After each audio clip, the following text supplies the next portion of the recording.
Hello. Today I will be refuting the claim that computer technology is creating substantial social problem. I will be refuting my opponent's supporting claims that, firstly, computer technology increases job-related health issues. Secondly, that computer technology, especially the internet, creates a distraction and leads to low productivity. And lastly, that access to the internet creates addiction for adolescents. My response to the first supporting claim that computer technology increases job-related health issues, well, first, I'll focus on the evidence that my advocate is using. Most of it comes from an article written by Bev Stackpole in October 2008 titled "Health Hazards for IT Workers, How That Desk Job Wears Your Body Down." Most of the article relates mostly to IT workers, and the advocate's claim is that computer technology increases job-related health issues. The advocate does not have a sufficient enough warrant that IT workers suffer the same health issues such as an office worker or other such persons that work with computer technology. So I will only refute this in that it creates health issues for IT workers. While the advocate does a good job presenting this information, the problem lies within the argument itself. Stackpole's article is layered into how it affects certain body parts of IT workers, but when she's explaining these, she gives pieces of information such as, according to the Centers for Disease Control and Prevention's National Health and Nutrition Examination Survey in 2005 and 2006, the prevalence of obesity among adult men was 33.3% and 35.3% among women. Most of this information, while it is accurate, Stackpole does not give a sufficient enough warrant to tie this into IT workers. She does not state how much of a percentage this relates to IT workers and how such desk jobs affect obesity rates. When she does link sufficient enough evidence to these, in the most important case would be the eyes, because most people who work with computers have to stare at screens all day. In one such piece of evidence, the AOA, or American Optometrists Association's 2007 American IQ survey reveals that 41% of Americans experience eye strain after prolonged computer or handheld device use, while 45% cited neck or back pains. The advocate also uses information, but she did not use the rest of it, which states that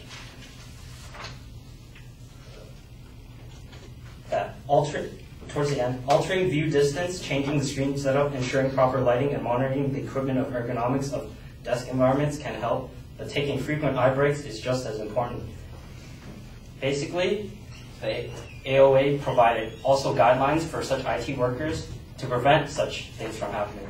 So it's not really the computer technology's fault for such pains in IT workers. It's more of a lifestyle choice for such people. They could go out and exercise during the weekends, but it's probably more of their choice. It's not computer technology's choice. My response to the second claim, that computer technology, especially the internet, creates a distraction and leads to low productivity. During the speech, the advocate cited a survey of more than 10,000 nationwide workers made by AOL and Salary.com that 45% of respondents stated that the internet was the top use of time, wasted time they used, personal internet use. While the poll is true, later on, Senior Vice President of Salary.com,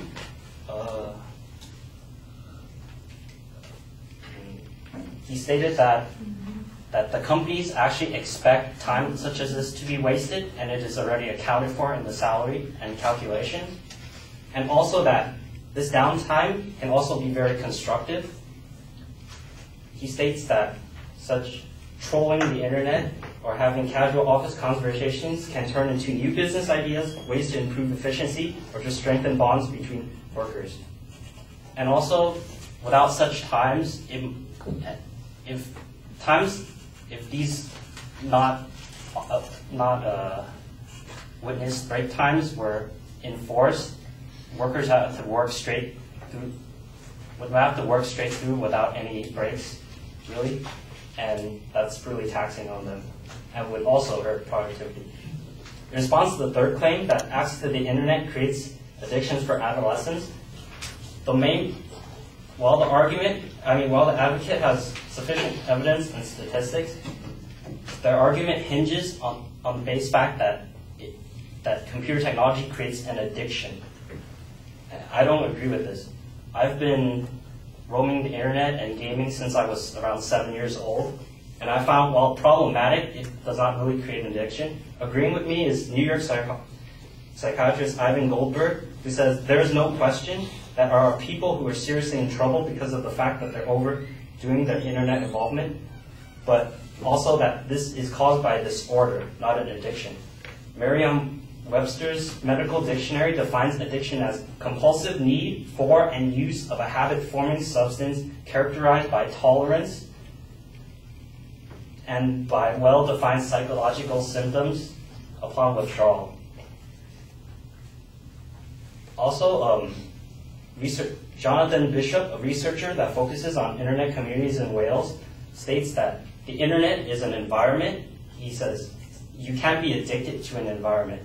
He goes on to explain that the underlying problem is actually within the people, like social problems and other such mental issues.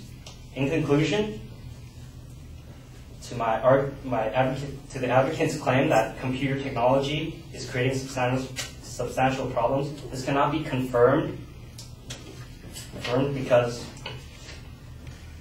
firstly, there's a lack of a good warrant tying that the health effects on IT workers would also affect other such workers, such as office workers, and that while parts of computer technology, such as the internet, may cause a significant amount of distraction, such time wasted is already accounted for, and productivity has still not gone down. I mean, projects are still being turned in, work is still being done, people still have to meet their dues. And finally, that the internet cannot cause an addiction because the internet itself is not a harmful, tangible substance. While the internet may cause problems among adolescents, it does not create an addiction. Thank you.